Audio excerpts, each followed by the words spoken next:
Bonjour à tous. Bon, j'espère que vous allez bien. Ça fait un petit moment que je suis pas venue vous voir. C'est vrai que ces derniers mois, ça a été compliqué pour moi au niveau du travail. J'ai changé de poste 2 fois pendant 6 mois et là, pour l'instant, je suis en arrêt de travail, le temps de trouver qu'on me trouve un poste aménagé. Donc comment ça s'est passé? En fait, d'abord, mes collègues trouvaient que j'avais un temps d'apprentissage qui était un petit peu plus long que la normale. Et en fait, cela était dû au fait que, j'ai travaillé des journées de 10h30 d'affilée et avec, une demi heure, enfin 40 minutes de pause pour manger et en fait, j'ai saturé. Mon cerveau a saturé, c'était trop pour lui et du coup, j'arrivais plus à intégrer des informations qui étaient très simples. Entre ça et le fait d'avoir du mal à s'intégrer avec, l'équipe et l'équipe a remarqué aussi que j'avais, des moments où j'avais des espèces de ruptures avec la réalité et c'est-à-dire des moments où j'étais plus là et ça, c'est dû au fait que, en fait, je n'en pouvais plus quoi, que j'étais plus présente parce que je pouvais plus faire l'activité que j'étais en train de faire parce que je saturais, parce que c'était trop pour moi. Et donc elles se sont plaints à ma cadre. Donc ma cadre m'a proposé un autre poste, donc j'ai accepté au mois de juillet. Je me suis dit: Ça va mieux me convenir, ça sera moins stressant» et en fait, rebelote, les mêmes difficultés sont ressorties. Donc j'ai été convoquée par ma supérieure qui m'a demandé ce qui se passait et à force de me poser des questions, j'ai bien été obligée de lui dire que j'étais autiste. Et donc quand je lui ai dit, elle m'a dit: «Ah ben voilà, Kevin, ça explique tout», mais ça a été très difficile à verbaliser et voilà, c'est vrai que c'était parce que même si le diagnostic remonte à il y a 2 ans, c'est quand même ça reste encore frais et du coup, c'est pas facile de l'assumer, sur son lieu de travail, voilà.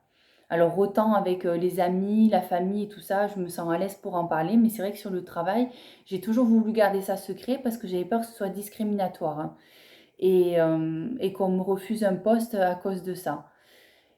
Voilà et donc du coup, elle a demandé à la cadre sup de venir qui j'ai donc je lui ai expliqué que j'étais autiste, quelles étaient mes difficultés et de là, elles m'ont dit qu'elles allaient me trouver un poste aménagé. Donc en ce moment, je suis en arrêt maladie et donc pour un mois et le temps que je rencontre la médecine du travail, que j'établisse une fiche de poste avec lui et du coup, qu'on puisse me trouver, un poste qui correspond, à mes attentes et voilà, qui me mette pas en difficulté, qui m'angoisse pas, voilà, que je puisse aller travailler sereinement et tout en étant moi.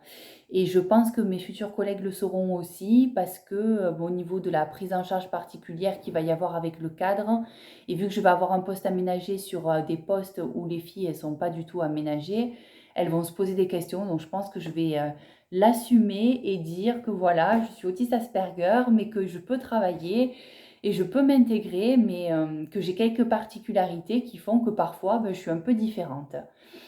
Et c'est vrai que, du coup, je me sens soulagée par rapport à ça parce que c'est compliqué quand même de faire, semblant et de s'adapter, au travail. Et je trouve ça hyper, anxiogène, en fait. Et je suis vraiment contente d'avoir réussi à sauter le pas. C'était un pas qui était, difficile, mais voilà. Donc j'ai pas mal assuré sur ce coup-là, donc je suis plutôt contente. Et j'avais envie de le partager avec vous et de vous dire que, voilà, si vous vous posez des questions, c'est vrai qu'on rencontre quand même des personnes qui sont bienveillantes et ça fait plaisir et ça fait du bien de se dire qu'on peut se parler, se confier et qu'il y a des gens pour nous aider. Voilà, alors après, c'est vrai que j'ai une RQTH aussi, donc ça a favorisé dans la balance. C'était pas un caprice, je suis vraiment reconnue adulte handicapée travailleur adulte handicapé. Donc voilà, j'ai fait parvenir tous les documents et maintenant je suis dans l'attente de mon rendez-vous à la médecine du travail qui sera peut-être, je l'espère, spécialisé dans l'autisme. Donc ça serait vraiment bien. En parallèle, du coup, vu que j'ai un peu de temps, je pense que je vous en avais parlé ou pas, je sais plus, mais pendant ma période diagnostique, j'avais fait des dessins. Et sur voilà, qu'est-ce que l'autisme pour moi, comment je le ressens, comment je le vis chaque jour.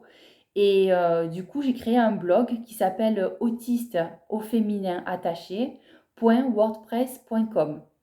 Et voilà, ça me ferait plaisir que vous alliez voir ces dessins, que vous les commentez, que vous les partagez. Je suis heureuse de les partager avec vous parce que je trouve que ça permet de faire connaître un peu plus l'autisme et voilà, si ça peut vous aider, si ça peut parler à quelqu'un, si ça peut, vous aider à vous sentir moins seul, vous aider à vous lancer dans la période diagnostic, si ça peut voilà, beh, je suis ravie de partager ça, avec vous. Bon, beh, écoutez, je vais vous laisser. Je vous dis à très bientôt et puis, n'hésitez pas à me laisser des commentaires sur le site, donc autisteauféminin.wordpress.com et voilà, n'hésitez pas à me laisser vos commentaires, n'hésitez pas à partager et c'est avec plaisir qu'on peut en rediscuter. Je vous dis à très bientôt. Merci beaucoup.